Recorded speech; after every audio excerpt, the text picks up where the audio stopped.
Good afternoon, everyone. Welcome to the Senate Energy, Utilities, Environment, and Climate Committee. We are in room 1150. It is 12:30 and a quorum is present. Ladies and gentlemen, we have one bill on the agenda today. That, of course, is Senate File 486. Senator Dibble here is chief author with a fine list of witnesses. Members, I think we'll dive in. I know we're expecting a member or two to show up. Senator Dibble, to your bill. Thank you, Mr. Chair. Should we start with the A2 delete everything amendment? Senator Dibble offers the A2 amendment. We want to report that's an author's amendment. I believe everyone has a copy, Senator Dibble. Senator Dibble, do you want to speak to the amendment? Sure, I can present the amendment before we vote on it, Mr. Chair. I know it's a delete everything because we just added a lot of mostly technical elements to the underlying bill.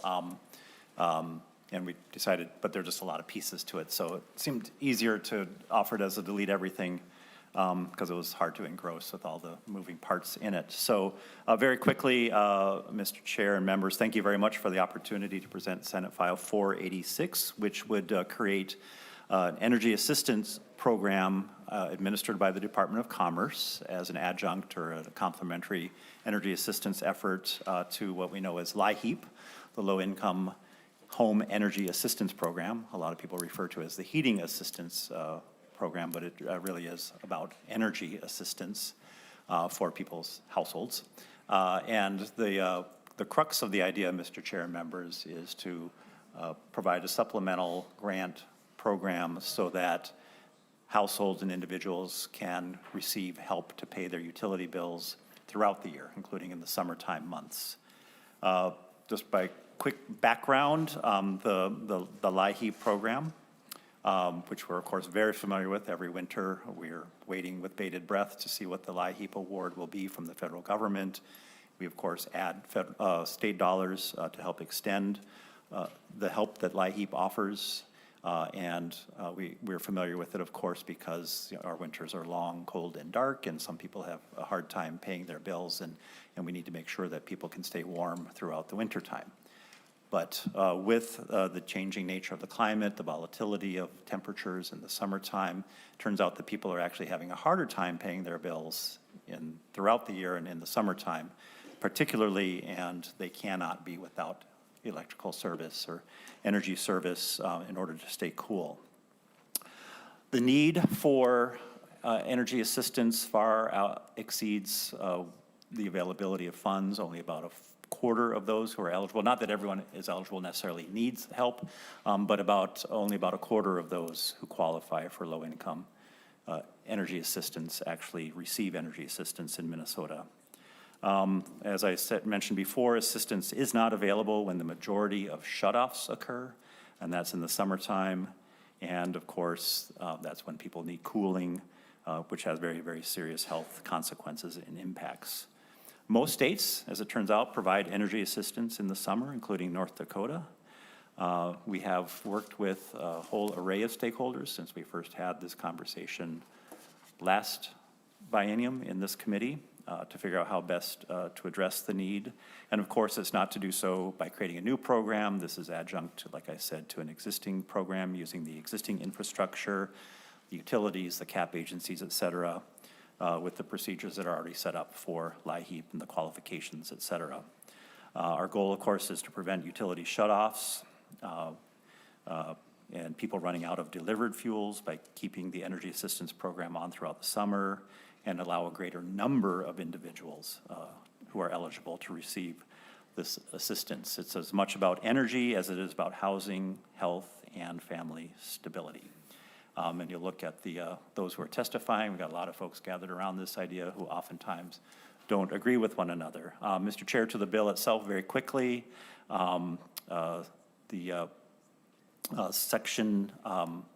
the first section kind of sets up the definitions, establishes crisis grants.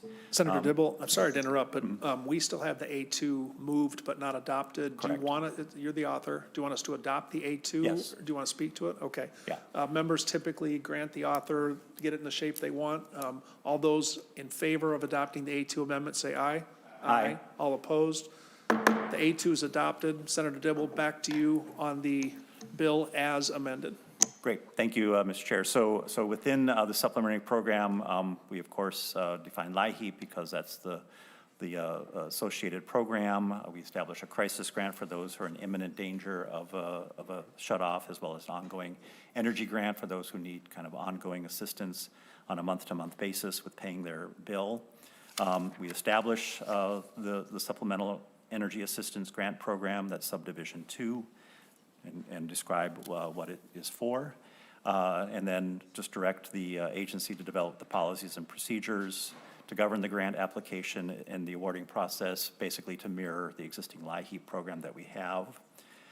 So that's Subdivision 3, paragraphs A, B, C. We say that these grant applications can be accepted throughout the year, and the funds would be available until they're exhausted.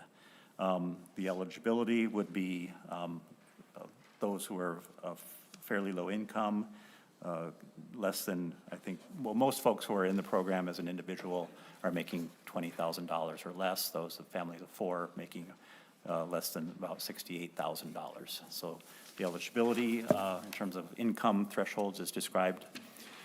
The priority, if we turn over to page 2, is to expand the number of households rather than expanding the size of each individual grant. And to the extent possible, use existing available program funds that we already have in the LIHEAP program before we turn to this source of funds for the supplemental program. Again, we have the different types of grants described, the crisis grants, the primary energy and crisis grants to those households that did not receive LIHEAP funds. These grants would also be available for emergency heating system or repair, emergency heating system repair or replacement, and some funds to support outreach so that we can reach as many people as possible. Then we have a whole raft of reporting requirements, and if you want to know more details, I'll go into that, but just suffice it to say we want to know who's getting the funds and where and all of that. That's the bill, Mr. Chair, and with me I have Annie Levison-Falk from CUB, who is ready to also talk about why this is such a great idea. Thank you, Senator Dibble. Well done. Ms. Levison-Falk, welcome to the committee. If you could start, please, by introducing yourself and giving your testimony. And ladies and gentlemen, a little forward spin. Our next testifier would be Ron Elwood. I'm sorry, there's no bullet point there. The next testifier would be Jenny Glumack, and then the testifier after that would be Ron Elwood. And now there is a bullet on my agenda. Senator Dibble, thank you for that brief pause. Ms. Levison-Falk, fire away. Thank you, Mr. Chair and members. My name is Annie Levinson-Falk, and I'm the Executive Director of the Citizens Utility Board of Minnesota. We're a nonprofit advocate for Minnesota residential energy consumers. As committee members may recall, you've seen this bill before. We've been working on this proposal since 2022, and I'm thankful for the opportunity to present it today. The need is substantial, and I'll try to explain why. For many households, the cost of energy has been and continues to be unaffordable. A good measure of affordability is energy burden, the percent of household income that's spent on energy.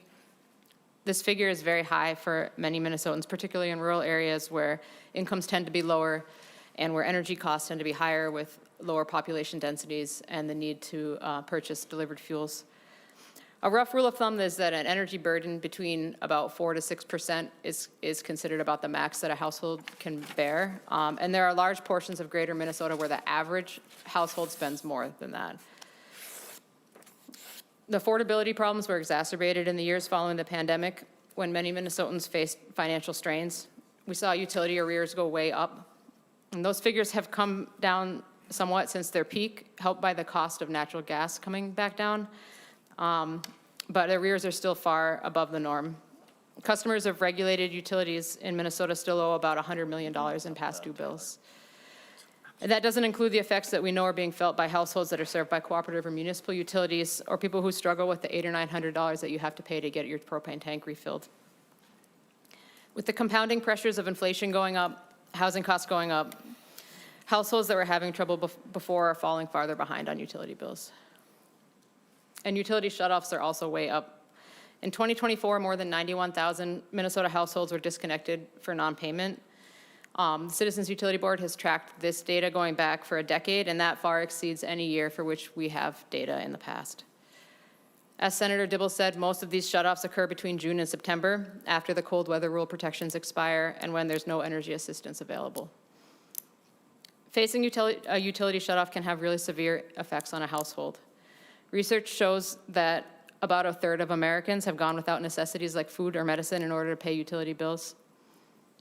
69% of Americans who took out a payday loan did so in order to pay a regular expense like a utility bill. And when there are heat waves or cold snaps, demand for payday loans surges. Lack of cooling during periods of extreme heat can be a serious health risk, particularly for seniors and other vulnerable individuals. And of course, cooling needs have dramatically increased in Minnesota in the 45 years since the LIHEAP program started. The average Twin Cities summer now requires 43% more cooling than it did in the early 80s. And that's why the majority of states provide energy assistance in the summer, including other northern states like North Dakota. We've worked hard with utilities, service providers, low-income advocacy groups, and dozens of stakeholders to provide a proposal to address these problems in an efficient manner. The structure of the proposal before you today basically mirrors the existing LIHEAP program, so it can be integrated as seamlessly as possible. We understand the budget pressures that the state is under and appreciate your consideration of this pressing need. Thank you, Ms. Levinson-Falk. Members, if everyone's okay with it, we'll hold all the questions until all the testifiers have gone, and then maybe call those that are still here back up. Ms. Glumack, welcome back to the committee. Please introduce yourself. And Mr. Elwood, you may have already heard, we're going to switch our testifier order. Ms. Amanda Mackey would be next, and then Mr. Elwood. All right, Ms. Glumack, welcome back. Introduce yourself, and please provide your testimony. Thank you, Mr. Chair and committee members. Jenny Glumack, Director of Government Affairs for the Minnesota Rural Electric Association. We are, as a reminder, the Minnesota State Association that represents all 50 of the not-for-profit electric co-ops in Minnesota that provide power to 1.7 million member owners, and we cover 85% of the geography of Minnesota. I want to thank Senator Dibble for bringing this important bill forward. Electric cooperatives strive to deliver reliable, affordable, and safe electricity, and are member-driven in this mission, as we are with every policy that runs through the energy committees. Like everyone else in Minnesota, rural Minnesota has certainly not escaped being touched by inflation, with upward pressure on goods and services, including energy. Electric cooperatives serve some of the poorest counties in the state and have some of the most vulnerable members that are members of our cooperatives, as noted by Annie before. We do see an annual trend where past due receivables build from the end of summer when electric bills can be some of the highest, and into October when resources become available. So having available resources throughout the year, including summer, would allow our cooperatives to better support their members and reduce the number of disconnects that occur annually, as well as levelize the demand for these resources, improving service and response times for recipients that receive energy assistance. So expanding the energy assistance program and keeping the program open through the summer months would really help this trend. So this, we think this is a good bill to bring forward, and we hope that we can get this to the finish line this year. Thank you very much, Ms. Glumack. Again, we'll have member questions when all the testifiers are done, so if you can hang around, that'd be great. Next, we'll have Amanda Mackey from Minnesota Valley Action Council, followed by Ron Elwood. Ms. Mackey. Welcome to the committee. If you could start, please, by introducing yourself and present your testimony. Thank you. Good afternoon, Mr. Chair and committee members. My name is Amanda Mackey, and I am the Executive Director of Minnesota Valley Action Council. We're a community action agency that delivers the low-income home energy program to the 9 counties in south central Minnesota. MVAC provided energy assistance to 9,200 households last year, ensuring that families and seniors are able to remain warm during our cold winter, Minnesota winters.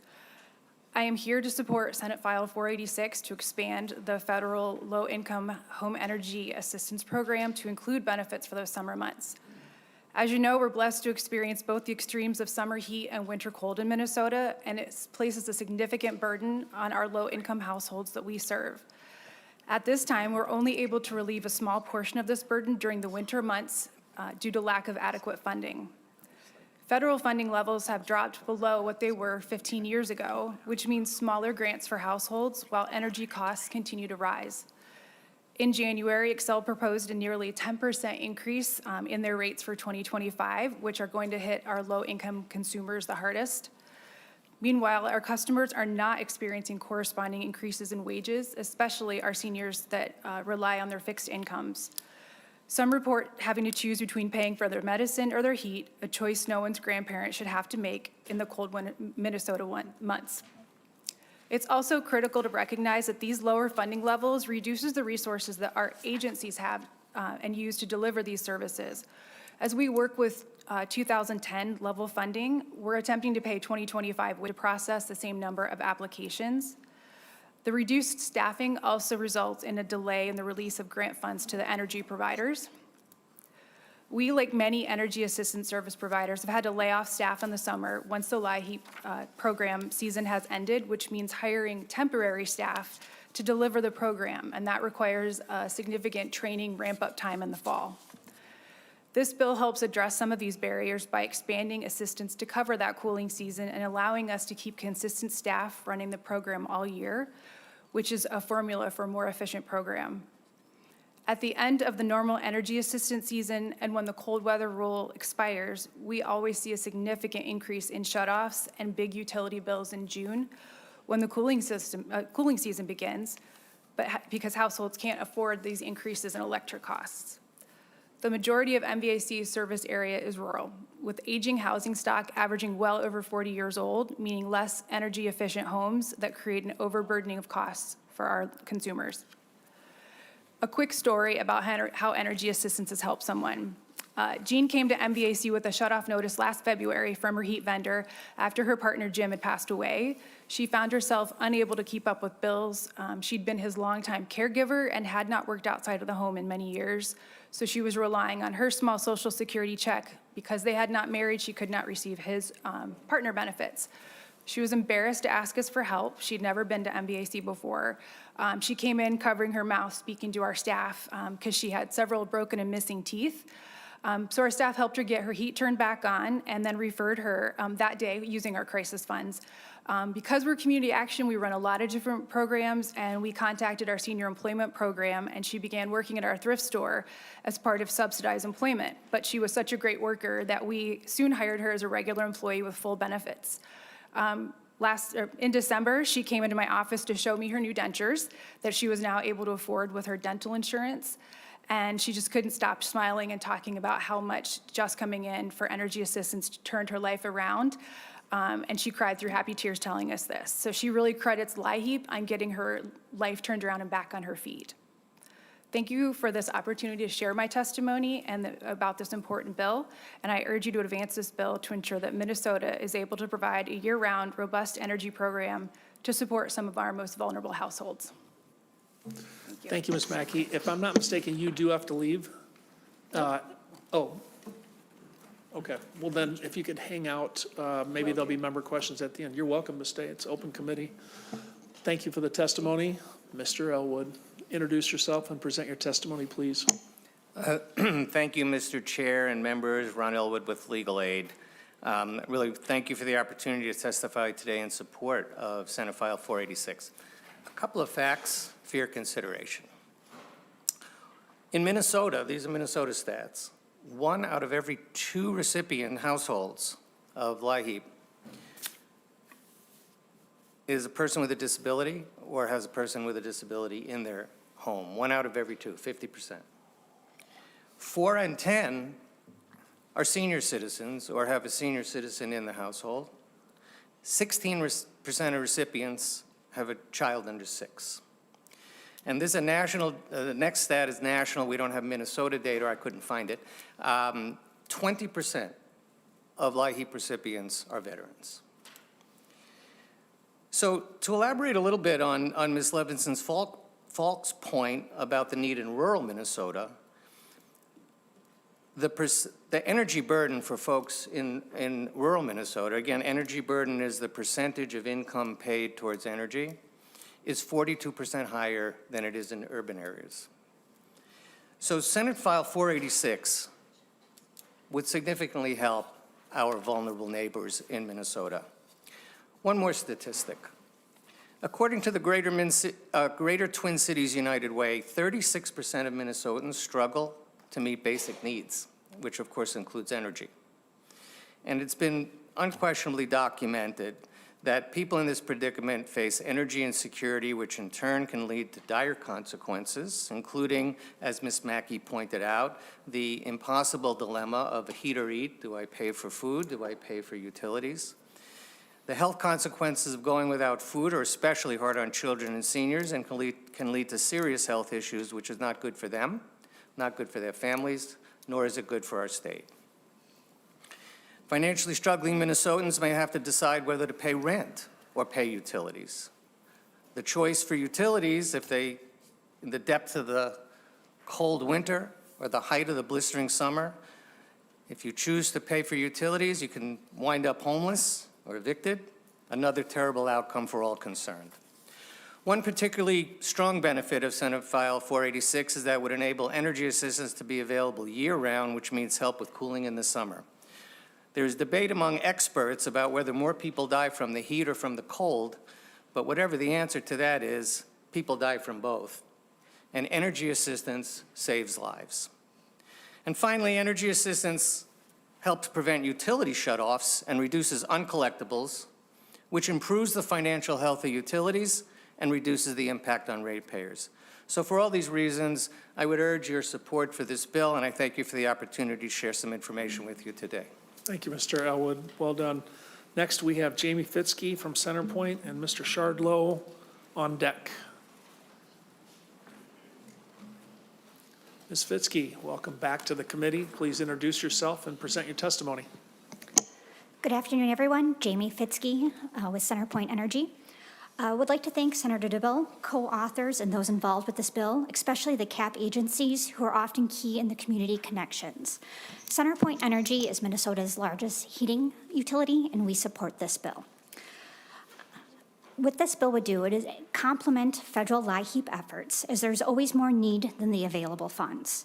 LIHEAP administration is often a community connector, and it is used often for utility income qualified programs, including low-income energy efficiency programs.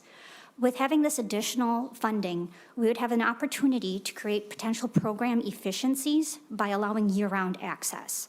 What this would end up doing is smoothing out some of the demand that takes place through the cycles through the LIHEAP programs. Just would like to say that if there is funding available, this is a worthy and broadly supported effort. This concludes my testimony, and I thank you for the time. Thank you, Ms. Fitzke. Mr. Shardlow, nice to see you again. Please introduce yourself and present your testimony. Following Mr. Shardlow, Kent Sulam. Thank you, Mr. Chair and members. My name is George Shardlow, and I serve as the Executive Director of the Energy Sense Coalition. For over 35 years, ECC has advocated on behalf of low-income utility customers.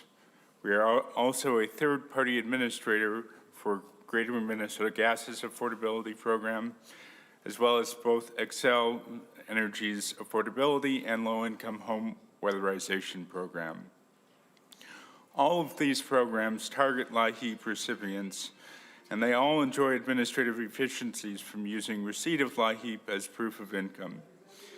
Income verification is necessary to ensure resources to go to those who truly need them, but it can be onerous and often prevents us from getting resources out the door. Therefore, the benefits of this bill extend beyond the grants it will award. A longer application window will place more applicants in a pipeline to be vetted and approved. It will place them in an assistance pipeline to help them afford their bill today through energy assistance, and afford it tomorrow through hopefully a lower bill once their dwelling units have been weatherized. LIHEAP dollars are federal funds that all too often go underutilized. Keeping the application window open year-round will conform to the practices of some of our most conservative neighboring states, and it's not unlike the State Competitiveness Fund in that we are directing state dollars to unlock and maximize federal dollars at the same time. More importantly, this will help us fulfill our most basic obligation as a society, keeping our neighbors safe. Thank you for your consideration. Thank you, Mr. Shardlow. Our next testifier is Kent Sulam. Do we have members who wanted to question Mr. Shardlow? Senator Gruenhagen, I have you on the list, but you're okay waiting? All right. Thank you for that, members. Thank you, Mr. Sulam. Please introduce yourself and present your testimony. Thank you. Thank you, Mr. Chair, members of the committee. I'm Ken Sulam, Director of Government Relations and Senior Counsel for the Minnesota Municipal Utilities Association. I'd like to thank Senator Dibble for bringing this bill forward. As you may know, our members, the 120 electric and 33 gas utilities owned by the city, means that the customer is the friends, neighbors, constituent of the governing bodies. And so the more programs that are available to help the individuals, the better it is for the entire community. It helps prevent shutoffs. It helps prevent rates having to be shuffled to the backs of others to make up for the losses. And so we are very supportive of Senate File 486. Thank you. Thank you, Mr. Sulam. Before we go to member questions, are there any members of the public who wanted to testify but did not get a chance to talk to the committee administrator? All right, seeing none, we're going to go to Senator Matthews first, Senator Gruenhagen, and then Senator Hoffman. Senator Matthews. Thank you, Mr. Chair.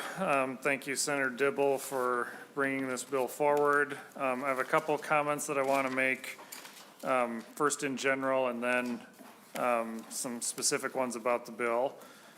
First, I want to point out that now that we have gone back to the one vote margins here in committee, I do want to highlight that it is interesting now that it's one party controlling things. Now we have bills coming forward through the committee when none of this was taking place when we were in an even split. So we had, as was pointed out on the floor, we had minority members here that were actively trying to go around and get support for bills that were wanting to be heard. And that was not being done the other way. Now, Senator Dibble, to your credit, you did reach out with a very descriptive email afterwards, giving me a preview of this bill and asking for support, and I do greatly appreciate that. I do want to highlight that for the committee. That is something that we need to continue to do for this whole process if we're going to be moving forward. With the bill that is before us, I can't help but think about how this is for a worthy endeavor. None of us here want to see people that get their heat shut off in the wintertime, that gets their AC shut off in the summertime. There are people that are in need of help that need some extra assistance. This bill is not able to do any more than be a patchwork stopgap for a current problem that someone is facing. We've had in this committee for the past couple years active bills that have gone through that have increased the price of energy for everybody.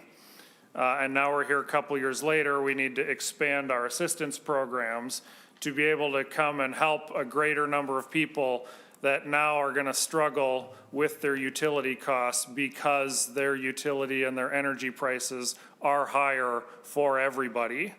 And I'm looking over the audience and I am seeing people that have come here that have advocated for passing bills that increase the price of energy that are now also here asking for us to support a bill that will help with funding and helping people cover the expenses now that their energy is more important. I want to help folks out across the state of Minnesota, including our vulnerable members, by helping reduce the actual cost of energy, by helping increase the supply and not just increase demand while decreasing the supply. And then where needed, have programs like this available for those that are still needing assistance. I want to ask questions of the CAP program folks, if they would be able to come back to the table. Which testifier? Ms. Mackey? Thank you for coming back up. Senator Matthews. Thank you, Mr. Chair. First off, maybe I'll ask this to Senator Dibble first. Mr. Chair and Senator Dibble, do the CAP programs fully utilize all of these grants through the state of Minnesota, or do they only administer a portion of them? And if it's just a portion, who else would make up the entirety of this pie? Thanks, Senator Matthews. You want to tackle that, Senator Dibble? Ms. Mackey? Someone. Yeah, I would just be guessing. I think there are other folks who help, and we heard from Mr. Shardlow, but Maybe Commerce yeah. too would know if I could throw it to them as well. Let's go one step at a time. Ms. Mackey, Senator Dibble, are you able to give an answer to no, Senator not- Matthews? I would be shooting. Not in the dark. 100%. Okay, Senator Matthews. I know Commerce is huddling right now. Yeah, do the CAP programs fully administer these grants to the low-income people that they're helping throughout the state? Or do the CAP network only do a portion of them, and who else then would help administer the rest of them? Thank you, Senator Matthews. Sir, if you don't mind starting by saying your name for the record and your affiliation, and then answer Senator Matthews' question.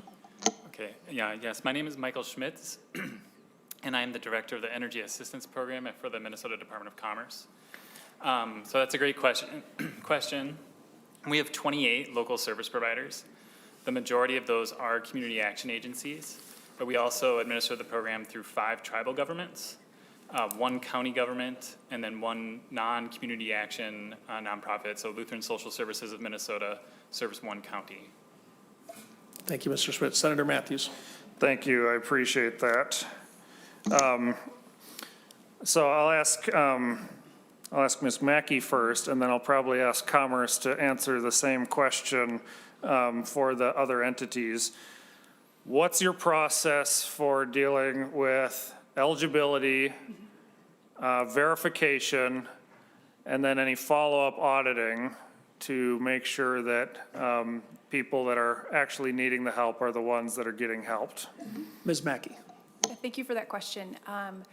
We actually have a very in-depth process because when we receive the applications, we have a processor that's going to verify income based on paperwork provided by the household. So they're bringing their pay stubs and income information. And then we also utilize deed data that we now have access to verify that and ensure that it's accurate. And then we have a secondary person process the application, so you have 2 sets of eyes on that application before it is approved. Thank you, Ms. Mackey. Senator Matthews. Thank you. And then Ms. Mackey, does your organization do any after look backs, audits, whatnot? Or is that handled up above you at Commerce, or do you just do a front end application verification? So Ms. Mackey. Sorry, we do the front end, and then Commerce does monitor us annually to ensure that everything was accurate. Okay, Mr. Chair. Senator.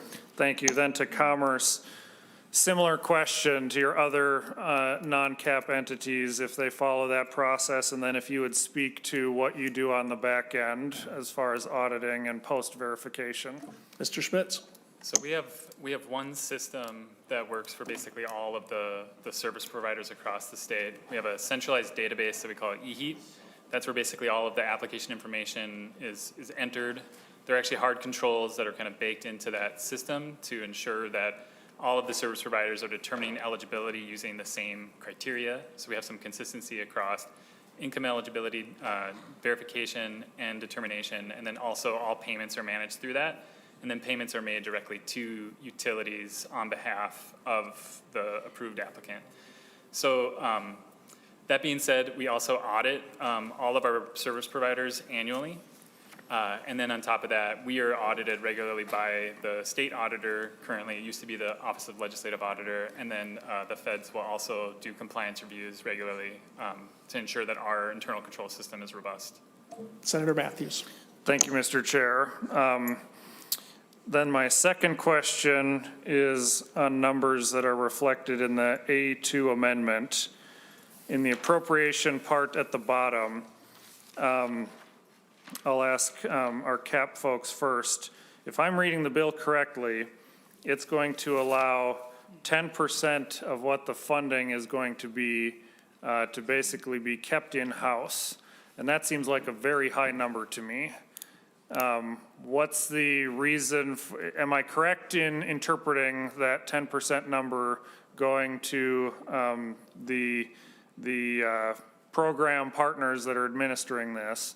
And why is it ending up that high? Senator, that's for Ms. Mackey. I believe so. Ms. Mackey. Thank you. I believe that is correct. And so that is what the cost of delivering the program is, because we have to pay for our staffing. And so right now we are paying for 6 staff and 3 temporary staff to deliver the federal LIHEAP program. And this would be extending that staffing over the into that summer, those summer months. So it's on track with what our federal grants are. They've actually, many of them have increased to 15% at administrative costs. So this is actually below that, asking for the 10%. Senator Matthews. Mr. Chair, and that, I guess you started to answer my second question, but you've also highlighted it too. And I'm sorry, I'm not putting you and your program on the spot. This is kind of to broader CAP programs across the state. You're already getting federal funding. The infrastructure is already in place. This is, yes, adding on additional things of what you're already doing.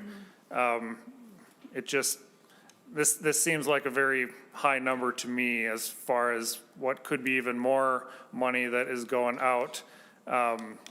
So I guess there's not a follow-up question in there. I do want to ask the Department of Commerce. Commerce is allotted 2.5% in the bill. I know that your agency is already well-funded from multiple other forms of the general fund and everything like this. 2.5% is probably 2.5% too high in my estimation to your agency. Why is your agency claiming 2.5% of this grant money? Mr. Schmitz. So I would perhaps defer to our Director of Government Affairs on our position on the bill.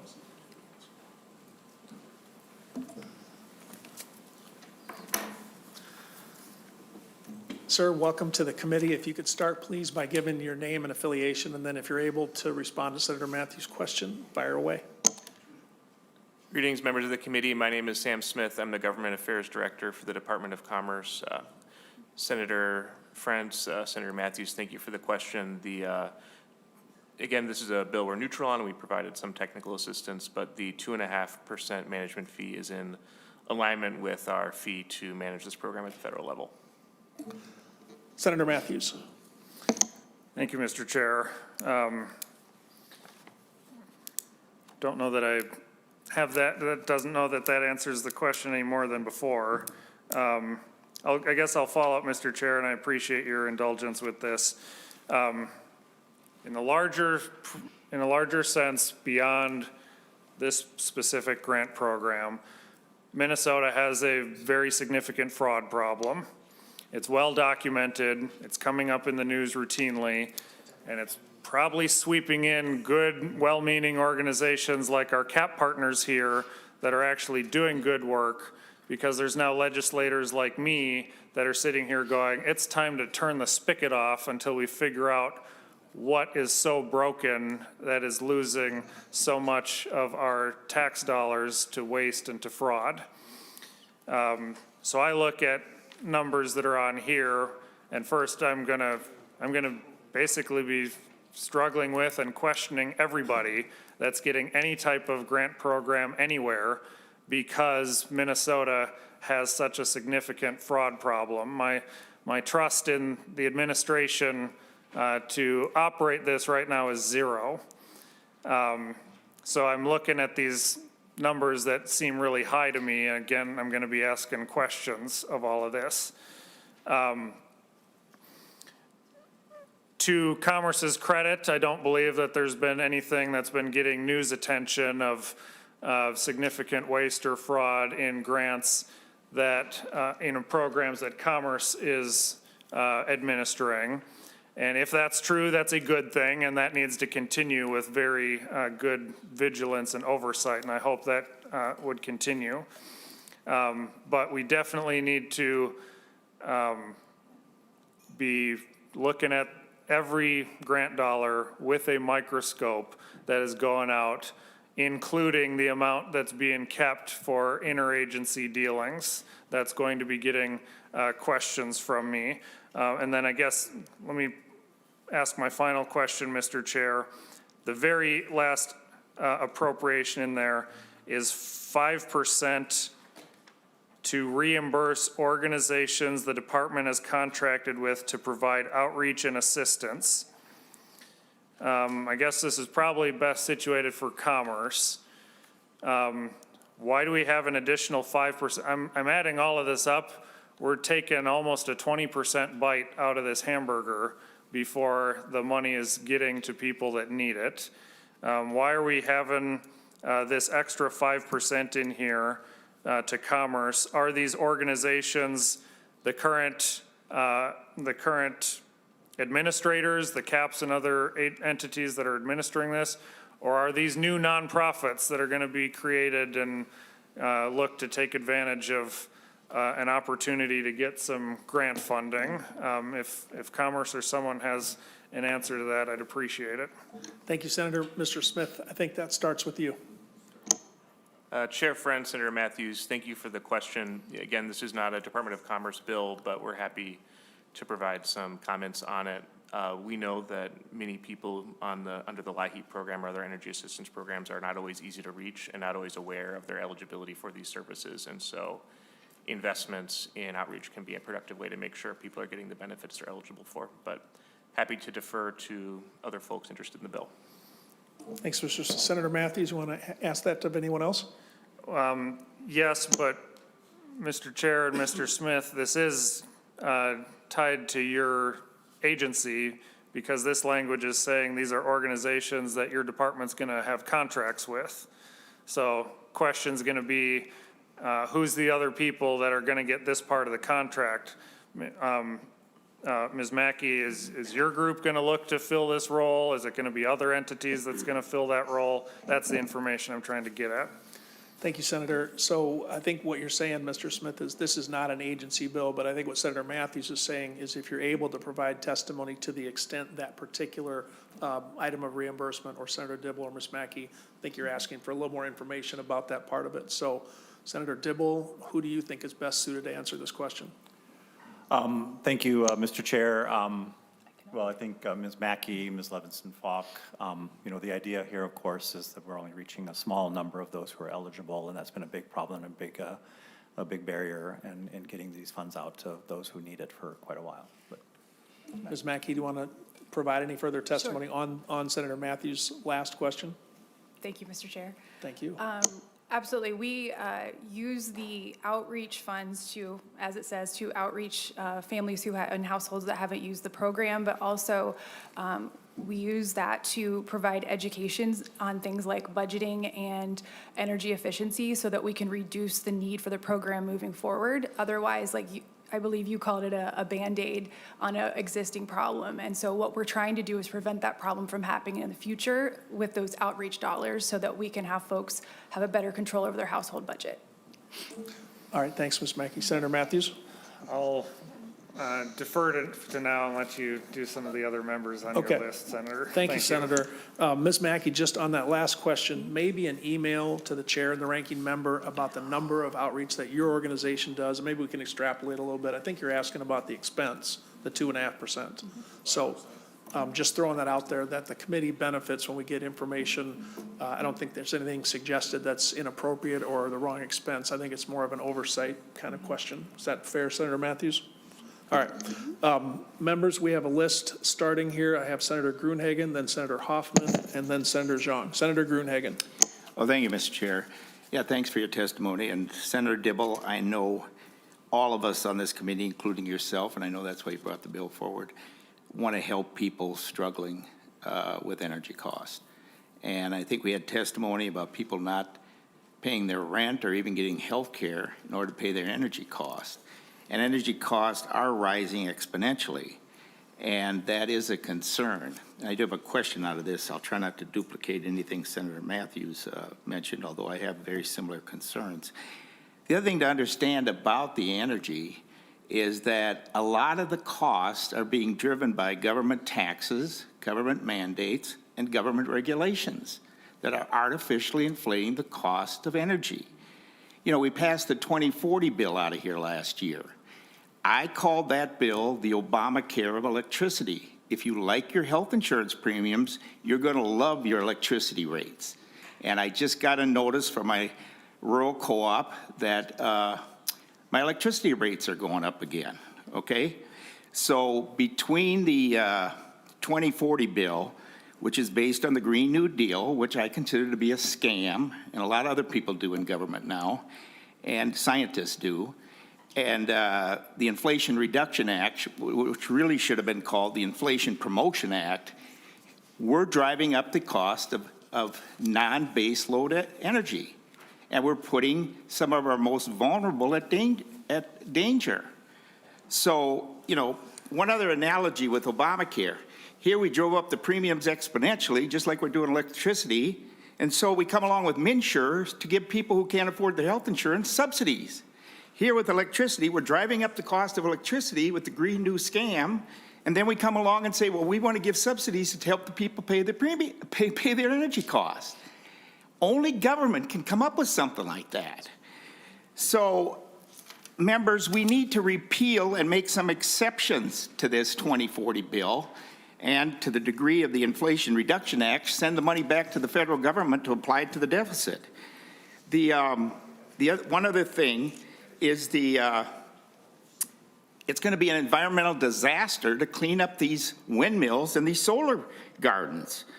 You know, I did want to give one personal, or actually two personal constituent stories in relationship to energy. I have a lady in a wheelchair who lives not too far from my office. She used to, it sounds like she passed away, God rest her soul. But she came over on a regular monthly basis crying because she had to decide between her prescription drugs, she's by herself, and paying her energy bill. So guess what I did? I wrote the check out for her energy bill, okay? Time and time and time again. So, you know, I'm more than willing to help people in these situations, personally and otherwise. But government is making it 10 times worse than it has to be.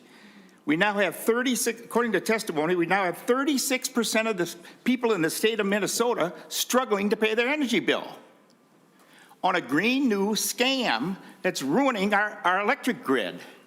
And then we can't get nuclear out of this committee. Please come to your senses on this issue. You know, we can come up with all the subsidies we want, but until we attack the real problem, and energy should be penny cheap.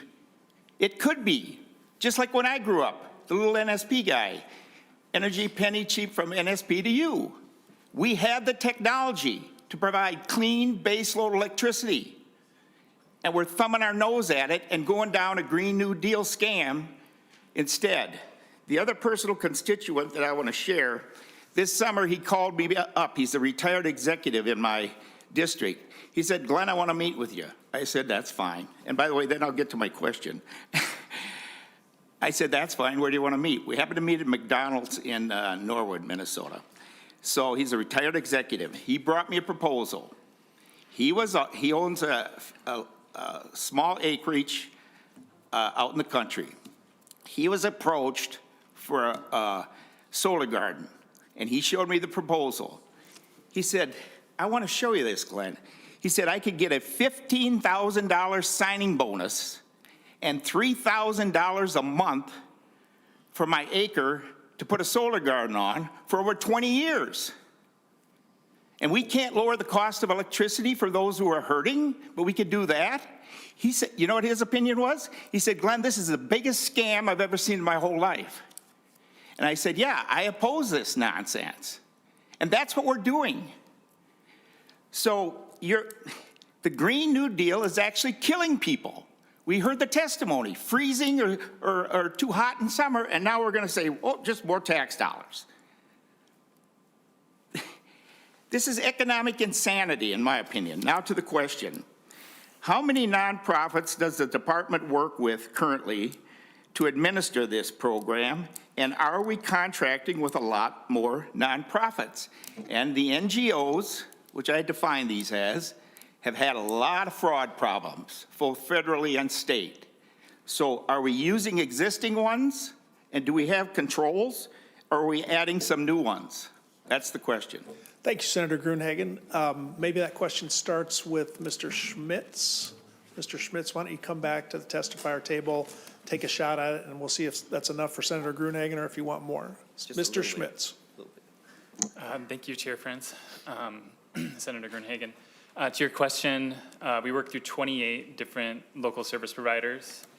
The majority of them are nonprofits, specifically community action agencies, but then there are 5 tribal governments, 1 county government, and then 1 other non-community action nonprofit.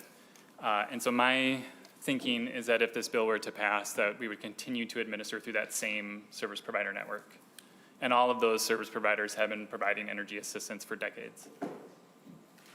So you, Mr. Schmitz, I think what he's asking is, do you have a number that you work with? And if you do, that's fine. And if you don't, Senator Gruenhagen, you can follow up. Yes, so there are it's 23. 23. Are you adding new ones? And that's not the intention of the Department of Commerce at this point. Okay. Senator Just a Gruenhagen. quick follow-up. Okay, we've had a lot of fraud with NGOs, okay, federally and state. I mean, billions, all right? Millions, billions, and, you know, pretty soon it adds up to be real money. So what oversight does the Commerce Department have to cut off funding to one of these organizations that they believe are using the money fraudulently? Thank you, Senator. Mr. Schmitz, you want to tackle that? Yes, definitely. That's a great question. And so the state of Minnesota has Office of Grants Management, and there are a variety of policies to ensure that we are reviewing basically the financial stability of an organization before we provide an award, right? So we do that. When they have received an award, we have a centralized database that's used to ensure that they are processing applications in accordance with our policy and that they have the right verifications.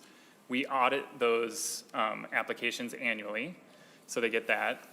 We also do a lot of desk monitoring, so that entails through the centralized system, we have a data analyst who reviews the data and tries to identify potential fraud, and then we follow up with the service providers if we identify any sort of anomalies, right? And then after the end of a program year, we also do a closeout evaluation that assesses the effectiveness of the nonprofit organizations in administering the program as well. Thank you, Mr. Schmitz. Senator Gruenhagen. Real quick.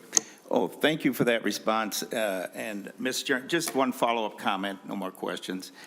Just make sure that you cut off funding of these people if you find there's fraud. You know, we got feeding our, you know, I could go down the list, feeding our children. I mean, they just keep sending the bills and they're saying help people and they're not helping people. So really watch the back door, okay?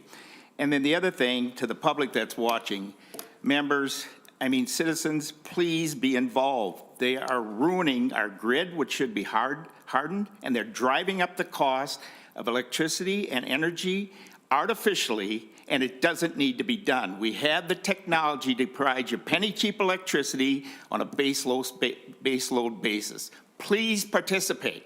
Thank you. Thank you, Senator Gruenhagen. I think we've taken Senator Hoffman back off the list, and so we're going to go now to Senator Zhang, Vice Chair Zhang. No, thank you, Chair, and thank you, Senator Dibble, for bringing this legislation, being part of the Capital Investment Committee and touring the state in Greater Minnesota. It definitely was heart-wrenching, to say the least, to see many of the high concentration areas of where seniors were living and them just telling us stories and really going into their communities. And I think programs like these are vital in trying to help these families. Last week, there is a series of memos in relation to some of the federal freeze. I think there was a second memo from OMB that listed programs that would be temporarily paused, including Head Start, legal service grants, low-income programming, and LIHEAP was included in that. Do we know what the status of it is right now and what we might anticipate in the future? I know there are some temporary restraining orders in place, but I imagine it would impact this program that we have in the state if something were to happen to LIHEAP. Thank you, Senator Zhang. I think that's also for Mr. Schmitz. If you have a response, thank you. So at this point, we are able to continue to draw down funds from our federal award. We have about $112 million that we've been awarded so far this year, and we can still draw those funds down.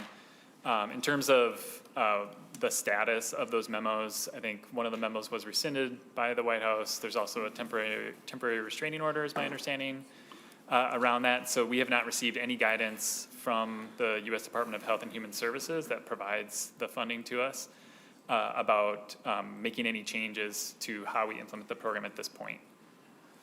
Thank you, Mr. Schmitz. Senator Zhang. No, thank you, Chair. Members, any other questions for the testifiers? I did have a couple. Senator Dibble, thank you. Ms. Mackey, can you estimate the percentage of LIHEAP dollars that go outside the 7-county metro area? And if you can't, that's fine. I'm not able to. Mr. Schmitz? Yeah. I could speak to that. So over 2/3 of the funding goes to Greater Minnesota.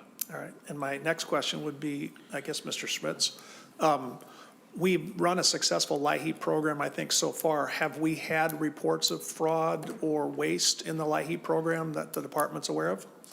So in my time as director of the Energy Assistance Program, which goes back to 2019, you do have occasionally, individual level reports of fraud, right? So at a household level where somebody is purported to maybe have income that they haven't shared with us, but we haven't had any sort of systemic type fraud that involves a service provider or anything beyond that. One of the benefits of programs like ours is that we are paying typically the utility or a deliver fuel company on behalf of the household.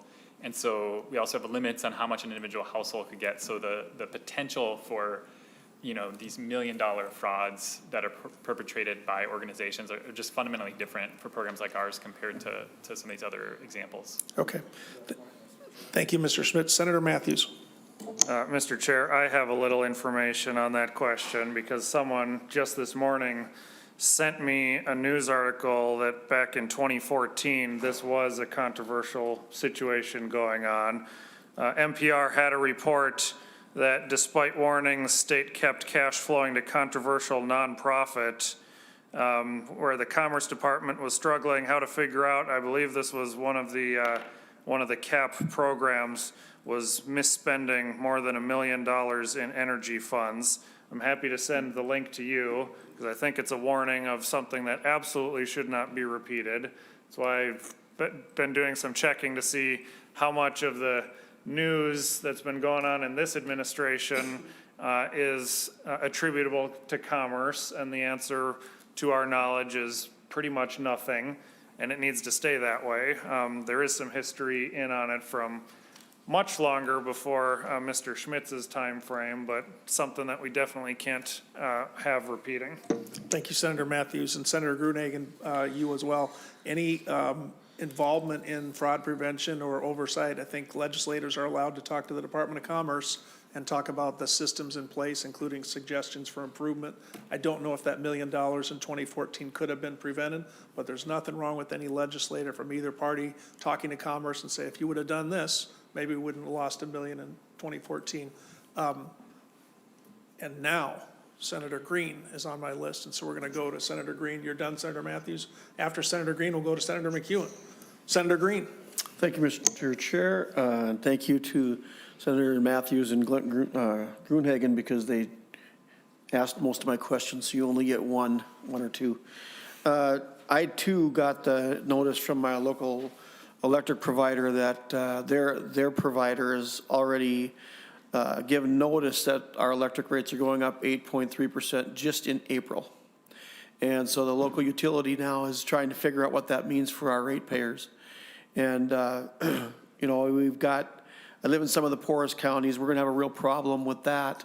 And that's not counting when the blackout bill continues to evolve and cause more problems for us. And so the one question that hasn't been asked yet, and that is if there was a fiscal note requested on this bill. I was looking up, and it seems to me last year that there was a bill, and the fiscal note on that was like 100 million, if I remember right. Maybe you can correct me on that if I'm wrong. And then if the new fiscal note, if we can get that, that it would reflect the increases that we're going to be seeing because of the blackout bill. Thank you, Senator Green. On line 310 on page 3, it is a blank appropriation, so I don't know that we'll be able to get a fiscal note. But Senator Dibble, I think it'd be appropriate for you to speak to Senator Green's question anyway. So, Mr. Chair, I hope we get a fiscal note at some point. I don't know if you or Mr. Mueller has one in the works or not. I think we're aiming for about, you know, $12 to $15 million per year. Remember, this is a supplemental program, and it's really focused on trying to make some of these grants throughout the year, you know, with the focus on the summertime months.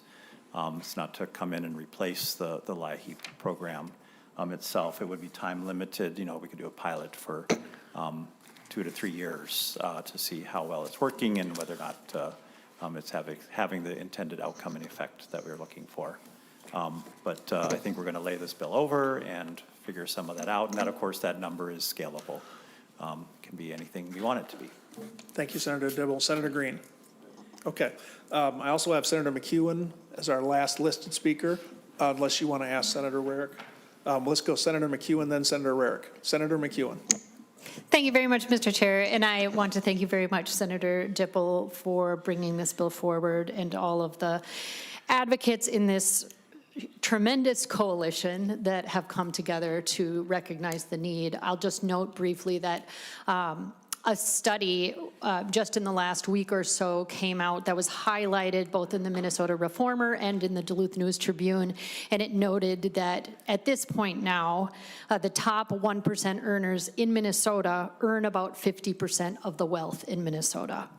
And that has gone up dramatically since the 1960s, when that same group of people owned about 17% of the wealth. So we are suffering, both here in Minnesota and nationwide, as we know, under record wealth inequality that the country has not maybe ever experienced, even in the 20s before the Great Depression. And that's very concerning to me, and I know concerning to a lot of people for a number of reasons. But everything that we can do to come together and just make sure that people have their basic needs met for heating, for cooling, to make sure that they and their families are safe is a really good thing. So thank you very much for all of the work that you're doing to make sure that that happens.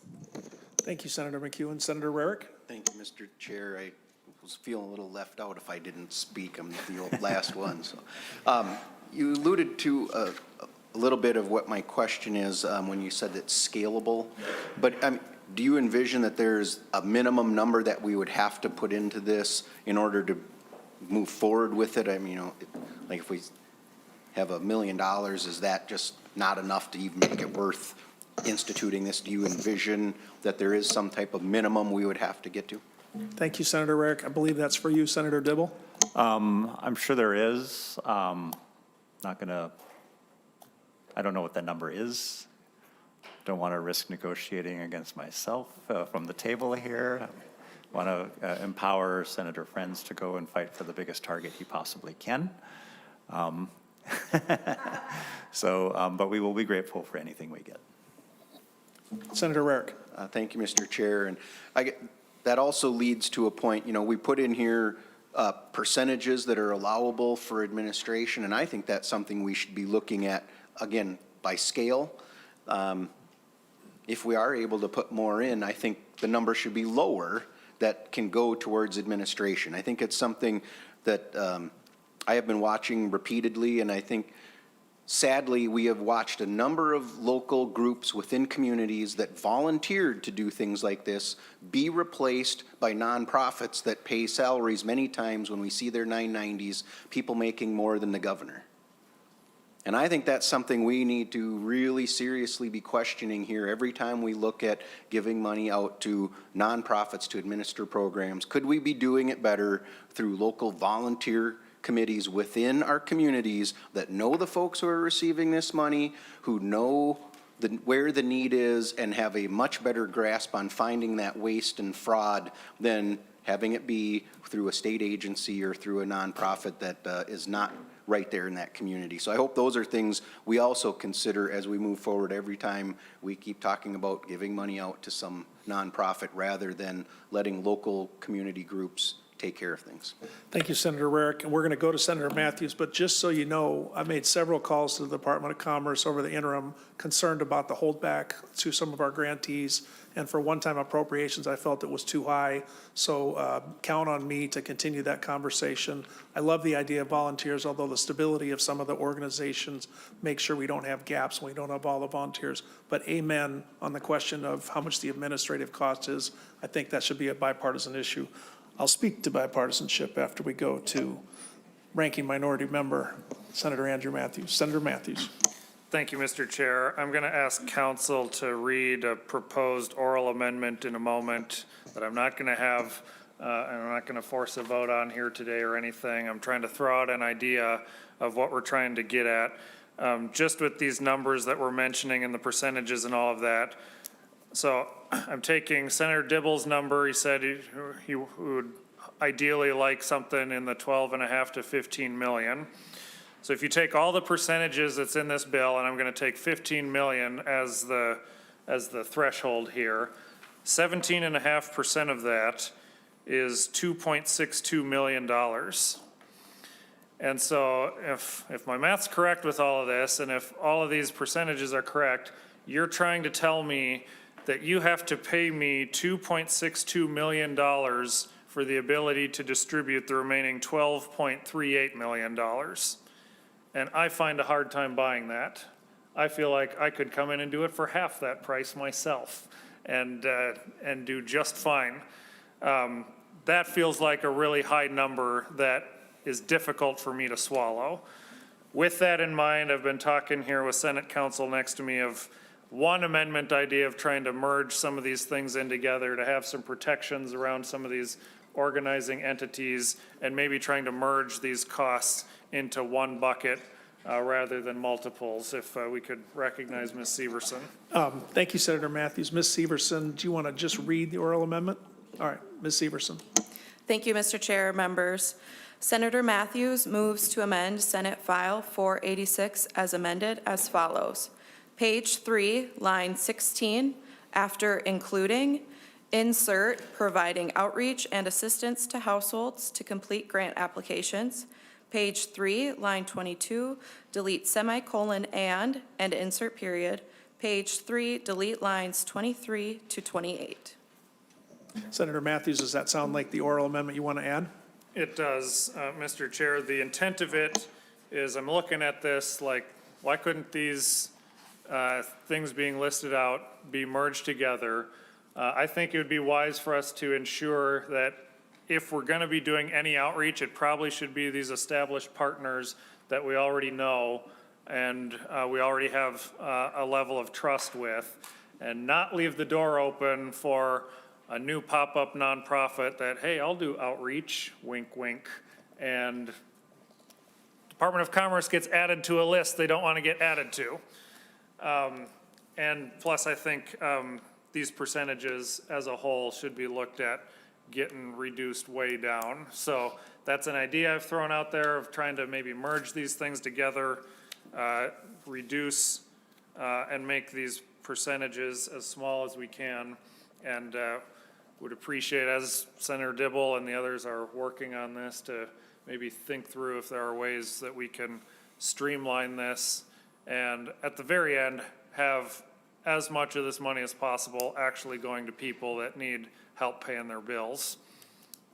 Thank you, Senator Matthews. First, let's go to Senator Dibble. We are offering the oral amendment at this time, Senator?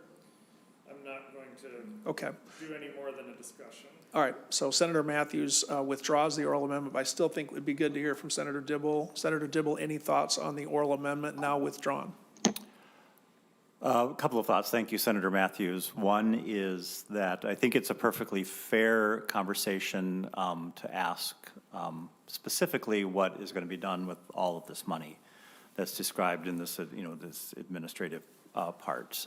It's been emphasized to me with great strength of feeling by the CAP agencies and others that they do need a certain amount of money. A big driver for that, and maybe Ms. Mackey can speak to it, is the fact that we're going from a seasonal program to a year-round program. So that is what is responsible for what is admittedly a larger percentage of administrative take from these funds. And so that's more than we would typically see. The outreach piece, in paragraph 2, and I understand Senator Matthews' point, because we talk about current service providers and other organizations opening up the door to, folks kind of getting in here to try to get a taste of this money. I'm very much want to talk about keeping the provision of these services within the organizations and the network that's already established. And perhaps we can get some language in here. I do think we need a better understanding of what outreach is. I obviously didn't fully understand what that was because I gave a partial answer, and then Ms. Mackey expanded to help us understand that it's also about budgeting and managing the use of your utilities and energy, et cetera. So there's a lot more to what outreach exactly is. We can get some better definition of what that is so we have a better understanding of what's happening. So all of this is a long-winded way of saying I'm wide open to this conversation and some of these ideas that are offered in the amendment, and grateful that we're not offering it now because it's a lot to react to quickly. But we'll continue the conversation maybe outside of this room. Thank you, Senator Dibble. Senator Matthews. All right. Other questions, members? The chair's got a comment or two on the bill before we lay it over. Senator Dibble, I'll give you closing comments.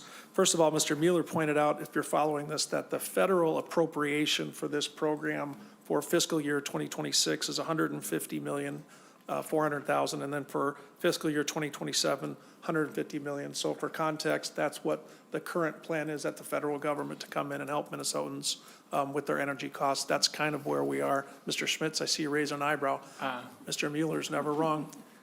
So last year we received about $125 million, and given the way that that Congress has been finalizing budgets, I don't know, the idea of it increasing by $25 million seems a bit unrealistic to me. I would expect it to be $125 million this year and next. That would be, I think, a hopeful perspective. Thank you, Mr. Schmitz. We do handicap the federal government once in a while, but this sheet says commerce at the top of it. So I read it, and there we are, and we'll have to figure out the last 25 million later. For just one committee. Senator Gruenhagen, I just wanted to point out that the nuclear subsidies are fairly substantial, and so I think it's a fair point about cost and about the reliability of baseload.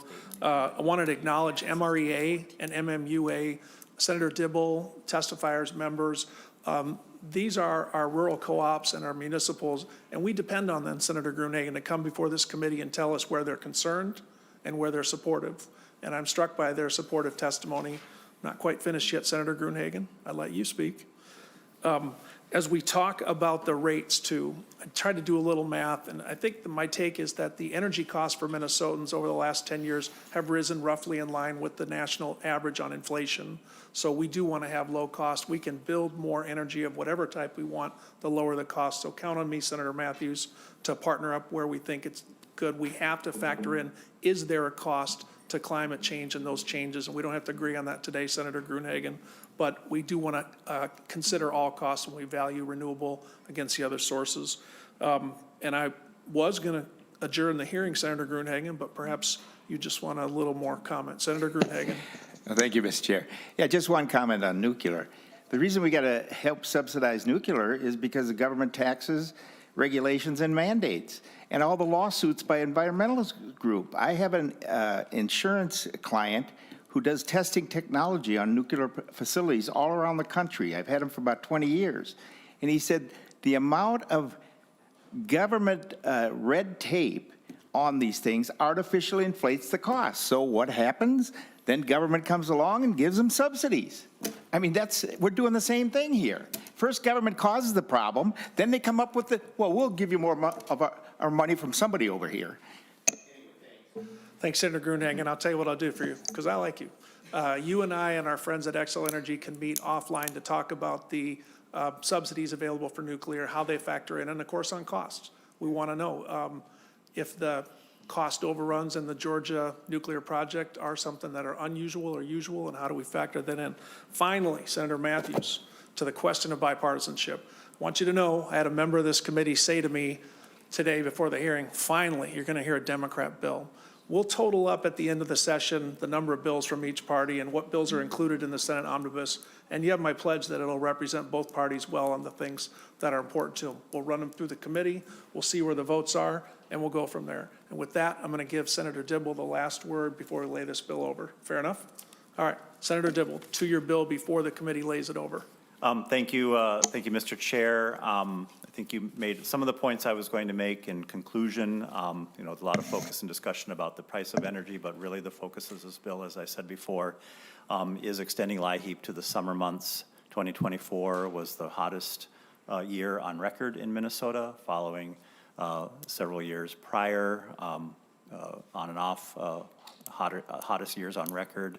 And to the points that were made by our testifiers, people are experiencing shutoffs, and people are experiencing health consequences from lack of access to their energy needs in the summertime months. So that's really what we're trying to do here. We're not responding necessarily to increasing energy prices. That is a factor, but like everything, you know, prices go up, but they don't have access to these kinds of supports. And it's also responding to, you know, the issue that Senator McEwen raises. We got more and more people working harder and harder, making less and less money because fewer and fewer people are controlling more and more of the dollars that are available in this state. So the upstream solution is making sure that we share the prosperity of the state. Thank you, Mr. Chair. Thank you, Senator Dibble. With that, members, Senate File 46 is laid over for possible inclusion. That bill will be heard again in this committee, and we'll talk about it offline as well. Senator Dibble, thank you to the testifiers. Thanks for making the trip. Members, we have hearings coming up on the 10th. There is still a tiny bit of room. If a member of this committee wants to have a bill heard, Republican or Democrat, come see the chair. Be happy to talk a little bit more about it. Also, we're going to have the Public Utilities Commission and the Department of Commerce stop back by on the 12th to talk about their budget. We're going to move forward. With that, the Senate Energy, Utilities, Environment, and Climate Committee is adjourned.